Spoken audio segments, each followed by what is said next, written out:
রহমানের মধ্যে আছে শুরুতে ওয়া আকিমুল ওয়াজনা বিল কিসত ওয়া লা তুখসিরুল মিজান। আল্লাহ তাআলা বলেন সততার সাথে ইনসাফের সাথে ওজন পূর্ণ করো, ওয়া লা তুখসিরুল মিজান, কোনভাবেই ওজন কমাইও না, ওজন কমাও। কোরআন শরীফ আল্লাহ বলছে ওয়া আউফুল কাইলা, তোমরা কাইল ওজন পূর্ণ করো। হ্যাঁ, ওয়া নাদাউ মাওয়াজিনাল কিসত লিয়াউমিল কিয়ামাহ, আল্লাহ বলেন ইনসাফের পাল্লা আমি হাসরের ময়দানে স্থাপন করব, এক বিন্দু জুলুম হবে না। হিসাব করে ভাইপা ওজন করে তোমার জান্নাত বা জাহান্নাম পাবে। এই যেটারে আমরা মিজানের আল্লাহ বলি না, ফামান সাকুলাত মাওয়াজিনুহু, ওজন হবে হাসরের ময়দানও ওজনের পাল্লা স্থাপন হবে। এই জন্য আপনাদের কাছে যদি এটা কষ্ট লাগে, হালাল রোজগার গুরুত্বপূর্ণ, সুদের টাকা দিয়ে ছেলেটারে কোন বিবেকে বিদেশ পাঠাইলেন?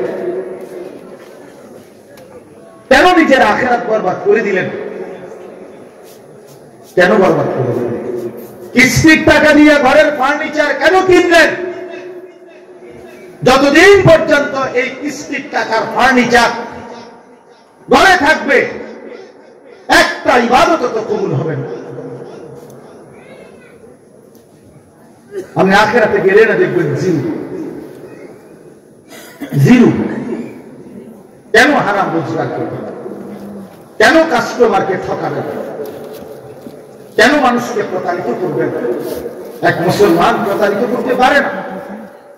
হাদিসের মধ্যে আছে, এবার শুনেন, রাসূলুল্লাহ সাল্লাল্লাহু আলাইহি ওয়াসাল্লাম স্পষ্ট, নবীজি সাল্লাল্লাহু আলাইহি ওয়াসাল্লাম মদিনার বাজারে গেছেন। নবী শুধু মসজিদে বসে থাকেন নাই,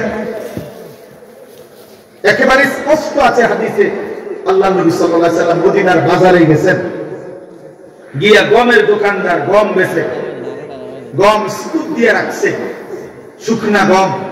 আল্লাহ নবী ভিতরে হাত ঢুকাই দিলেন, কসম আল্লাহ, নবীজি নিজে ভিতর থেকে গম যখন টান দিয়ে বের করছেন, দেখেন যে ভিতরের গমগুলো ভিজা শুকনো, অথচ উপরের গুলো কি শুকনো। তার মানে উপরের এই শুকনা গম দেখাইয়া ভিজা দিও শুকনার দামে বেচা নেই। আল্লাহ কসম, নবী সাল্লাল্লাহু আলাইহি ওয়াসাল্লাম তৎক্ষণাৎ বলছেন, মান গাশশানা ফালাইসা মিন্না, যে ধোঁকা দেয় সে আমি রাসূলের উম্মত নয়, সে আমাদের কেউ নয়, আমি তার চিনি না। তো নবী যখন বলে আমার কেউ নয়, এই প্রতারক, এই বাটপার, তাহলে সুপারিশ তোমার আব্বানি করবে। তাকে হাউজে কাউসারের পানি আপনার কোন বাপে দিবে?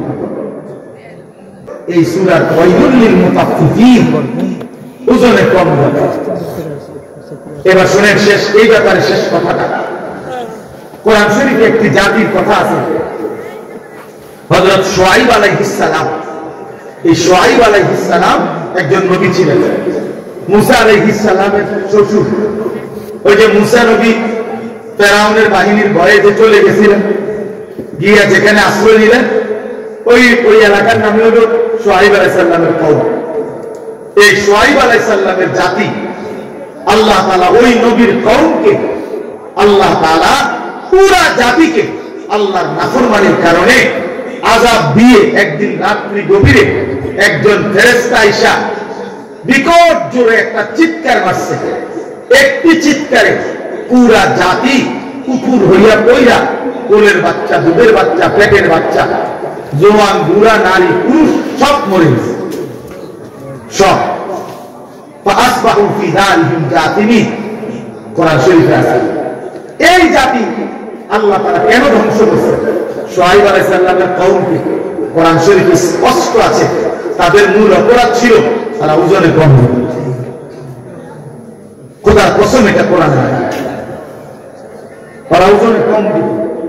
এই ওজনে কম দেওয়া যখন ব্যাপক হয়েছে, এই বদভ্যাস যখন কোনোভাবে ছাড়ে না, কোরআনে আছে শুআয়ব আলাইহিস সালাম দুয়ারে দুয়ারে হাইটা হাইটা প্রত্যেকের কাছে হাজারবার, লক্ষ লক্ষ বার বলছে, হে আমার জাতি, লা তানকুসুল মিকিয়াল, ওজনে কম দিও না, তোমরা বিপদে পড়বা।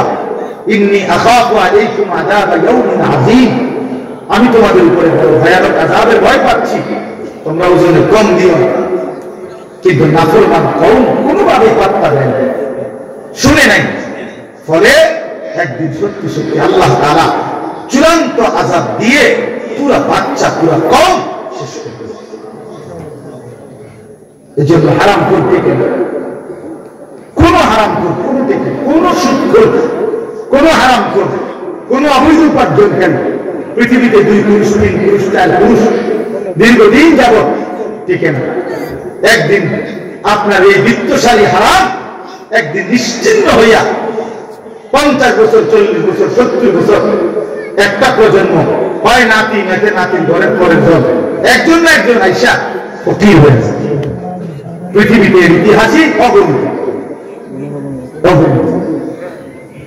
ইমানদারের ঘর টিকে থাকে, দুর্বল হলেও টিকে থাকে।